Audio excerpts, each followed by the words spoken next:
Bismillahirrahmanirrahim. Assalamualaikum warahmatullahi wabarakatuh. Kepada yang terhormat Bapak Gilang Mas Ramadan MPD selaku dosen pengampu mata kuliah Landasan Pendidikan. Saya Nabila Azhara dari kelompok 4 PGSD 1B 2020. Di sini saya akan memaparkan materi mengenai landasan historis pendidikan. Kita langsung saja, yaitu sejarah pendidikan di dunia. Yang pertama, zaman realisme. Tokoh-tokoh zaman ini ialah Francis Bacon dan Johann Amos Comenius. Menurut aliran ini, pengetahuan yang benar diperoleh tidak hanya melalui penginderaan semata, tetapi juga melalui persepsi penginderaan. Yang kedua, zaman rasionalisme. Tokoh pada zaman ini adalah John Locke. Aliran ini memberikan kekuasaan kepada manusia untuk berpikir sendiri dan bertindak untuk dirinya. Karena itu, latihan sangat diperlukan pengetahuannya sendiri dan bertindak untuk dirinya. Yang ketiga yaitu zaman naturalisme. Tokoh pendidikan pada zaman ini ialah J.J. Rousseau. Aliran ini menentang kehidupan yang tidak wajar seperti korupsi, gaya hidup yang dibuat-buat, dan sebagainya. Aliran ini menyatakan bahwa manusia didorong oleh kebutuhan-kebutuhannya dan dapat menemukan jalan kebenaran di dalam dirinya sendiri. Yang keempat yaitu zaman developmentalisme. Aliran ini memandang pendidikan sebagai suatu proses perkembangan jiwa, sehingga sering disebut sebagai gerakan psikologis dalam pendidikan. Tokohnya ialah Pestalozzi, Johann Friedrich Herbert, dan Stanley Hall. Yang kelima yaitu zaman nasionalisme. Dibentuk sebagai upaya membentuk patriot bangsa dalam mempertahankan bangsa dari kaum imperialis. Tokohnya adalah Leclerc, Fichte, dan Jefferson. Yang keenam yaitu zaman liberalisme, individualisme, dan positivisme. Liberalisme berpendapat bahwa berpendapat bahwa pendidikan adalah alat untuk memperkuat kedudukan penguasa atau pemerintahan, dipelopori oleh Adam Smith. Dan siapa yang banyak berpengetahuan, dialah yang berkuasa, yang kemudian mengarah pada individualisme. Positivisme percaya kebenaran yang dapat diamati oleh panca indera, sehingga kepercayaan terhadap agama semakin melemah. Tokohnya ialah Auguste Comte. Yang ketujuh yaitu zaman sosialisme. Aliran ini berpendapat bahwa masyarakat memiliki arti yang lebih penting daripada individu. Oleh karena itu, pendidikan harus diabdikan untuk tujuan-tujuan sosial. Tokohnya yaitu Paul Northrop, George Kirchsteiner, dan John Dewey. Selanjutnya yaitu sejarah pendidikan di Indonesia.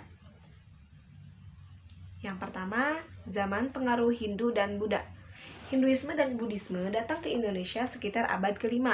Hinduisme dan Buddhisme merupakan dua agama yang berbeda, tetapi di Indonesia keduanya memiliki kecenderungan sinkretisme, yaitu keyakinan mempersatukan figur Shiva dengan Buddha sebagai satu sumber yang maha tinggi. Tujuan pendidikan pada zaman ini sama dengan tujuan kedua agama tersebut. Pendidikan dilaksanakan dalam rangka penyebaran dan pembinaan kehidupan beragama Hindu dan Buddha.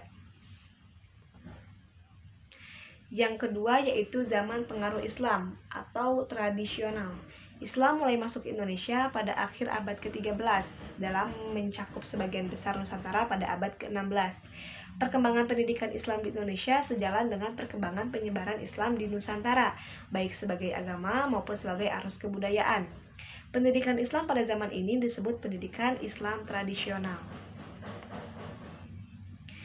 Selanjutnya yang ketiga yaitu zaman pengaruh Nasrani atau Katolik dan Kristen. Bangsa Portugis pada abad ke-16 bercita-cita menguasai perdagangan dan perniagaan Timur Barat dengan cara menemukan jalan laut menuju dunia timur serta menguasai bandar-bandar dan daerah-daerah strategis yang menjadi mata rantai perdagangan dan perniagaan. Di samping mencari kejayaan dan kekayaan, bangsa Portugis datang ke timur, termasuk di Indonesia, bermaksud pula menyebarkan agama yang mereka anut, yakni Katolik. Pengaruh Kristen berasal dari orang-orang Belanda yang datang pertama kali tahun 1596 di bawah pimpinan Cornelis de Houtman dengan tujuan untuk mencari rempah-rempah. Lanjut, yang keempat yaitu zaman kolonial Belanda. Pada tahun 1816, VOC ambruk dan pemerintahan dikendalikan oleh para komisaris jenderal dari Inggris.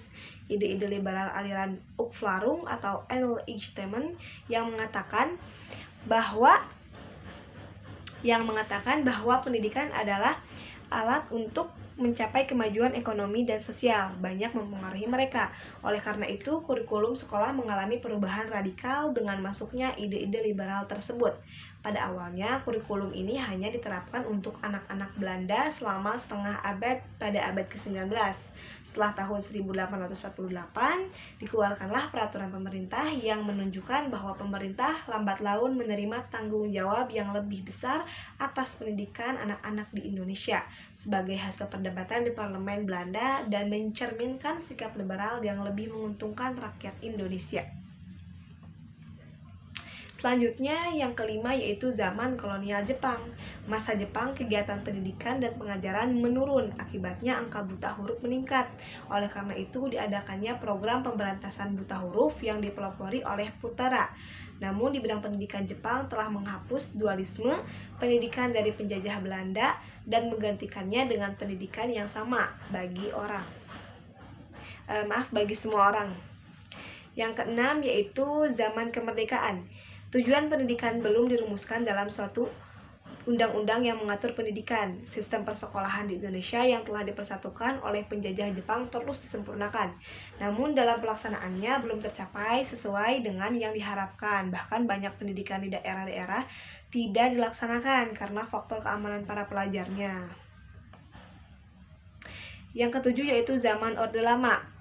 Pendidikan nasional zaman Orde Lama adalah pendidikan yang dapat membangun bangsa agar mandiri, sehingga dapat menyelesaikan revolusinya baik di dalam maupun di luar. Selanjutnya, yang kedelapan yaitu zaman Orde Baru.